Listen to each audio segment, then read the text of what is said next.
Hello, everybody, and welcome back to Higher Density Living, the highest of the highest, the place where we teach about creational laws, the universe, and how you reside within it. So, Jason, what do you want to talk about today?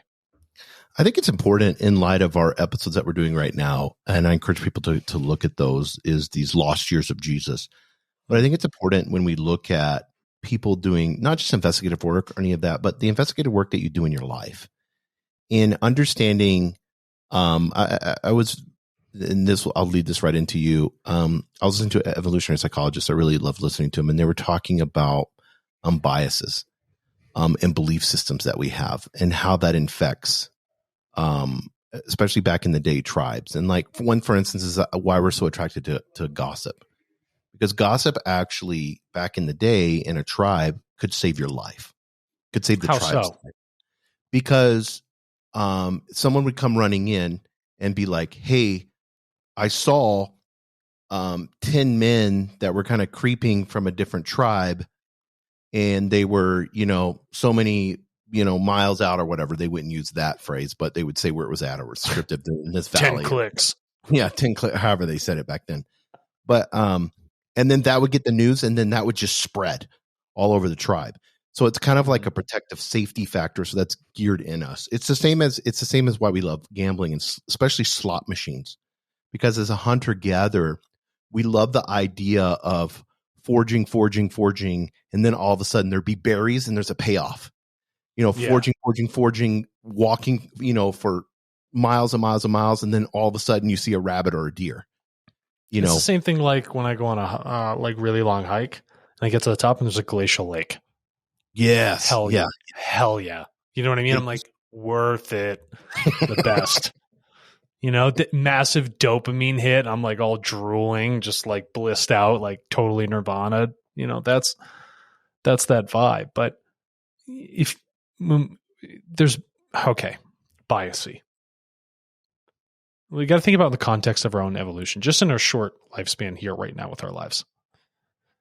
When you're born, your first set of biases will come from your parents. Mm-hmm. So your parents have had programming over the course of their lives with how they act and how they view things. And when they, bring you up and tell you not to make mistakes and not do specific things or avoid this and do that, the biases for how they have operated in life are in place then within you. So your frame of reference for how you make decisions and then your input of everything else will come in that fashion. And that can either, help you or harm you, right? It can create good catalysts or catalysts that really set you back, right? Or even make it difficult for you to see something that's very truthful, inherent, and very objective, right? It could actually muddle those waters.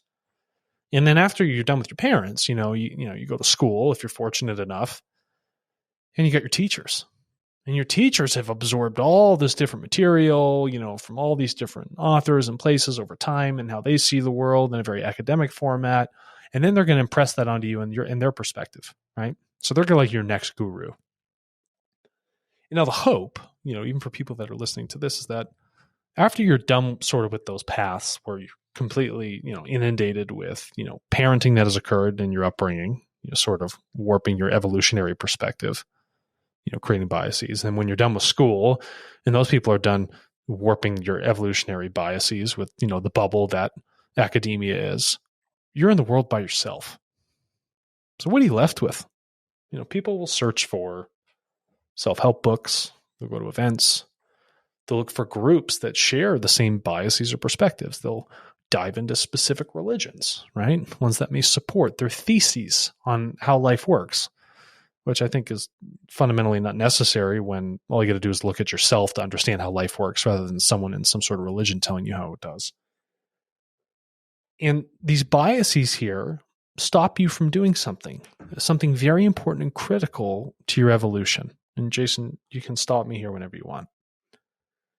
What it stops you from doing is having a clear, objective view on life, a clear, objective view on the self and how you operate and the responsibility of your choices, and also how you intake information. If I have this big lens that's on my face, it's only allowing a specific subset of information to come in rather than me taking in all of the light, right, into my eyeballs to observe what I'm looking at. I'm only getting a small portion of it because someone said that blue should actually look this way. Rather than just letting it come in and be what it is for its color, I have all these other things in my past that are limiting it.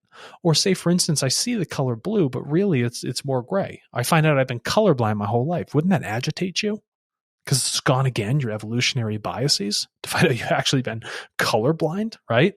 Or your religion has, taken you away from the truth of something that's actually really there. Or your parents have driven you from making, a choice that you otherwise wouldn't, would or would not have made. And so because of that, people become defensive. They shut down. They don't become objective. They don't want to open up and become curious about themselves and the rest of the world.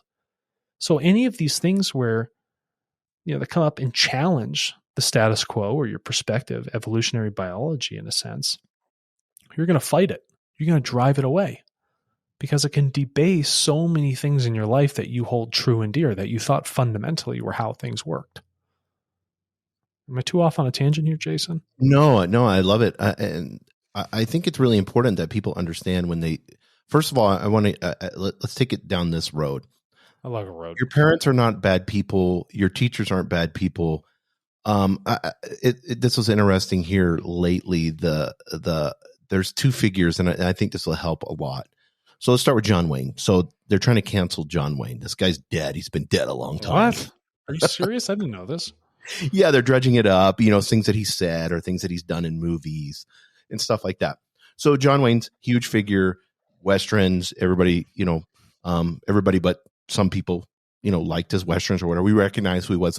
I think he was born in the late 1800s, early 1900s. So you have to understand, if you're born in like 1890 something, what is going to be your beliefs and biases? And then you come into this new whole realm of Hollywood, coming into the 1920s, 30s. Then you go through 2 world wars. Mm-hmm. John Wayne has a bias that is and beliefs that were so foreign to us. And this is what I want people to understand. Whether we look at Gandhi and we see that there was issues with Gandhi, with the little kids sleeping with them and all that stuff, or whether we look at John Wayne, or like the next big one is Sean Connery. They don't want to have any of his movies on Netflix because he made they don't like Scottish people now? No, he made a joke about with Barbara Walters in an interview, like sometimes you just need to slap a woman. He said that in an interview in the 80s or whatever. Yeah, that's unacceptable. Not that funny. Maybe with his accent, you got to slap a woman or something. Maybe it would be. That sounds funny coming out of. But you have to realize he was born in the early 1900s too. So we need to understand, especially when it comes to our conscious and evolution, in how we're going from third to fourth density, and how we went from second density to third density. These take thousands of years, millions of years. Raw talks about this. Of a conscious level that keeps growing, and that's what's happening. But that doesn't mean, and we've talked about forgiveness and stuff like that, because here's the reason why. And I'll have you talk about this. I don't know how many freaking spiritual videos I've watched where you have a man or a woman crying because they were victims of a bias or belief that they had, but now they're enlightened and free. And their whole identity is built off of that they're not this anymore. Yeah. And so these people enslaved them and they broke free of these mental enslavements and stuff like that. And now I'm this spiritual enlightened being. Well, guess what, idiot? 1,000 years from now, you're going to be archaic as fuck. Yeah, I know. It's the funny. Cyborg humans are going to look at our generation and be like, these people were fucking animals. Yeah, savages. And so here's what's so funny. It's like, I left one thing, they're bad, now I'm doing this.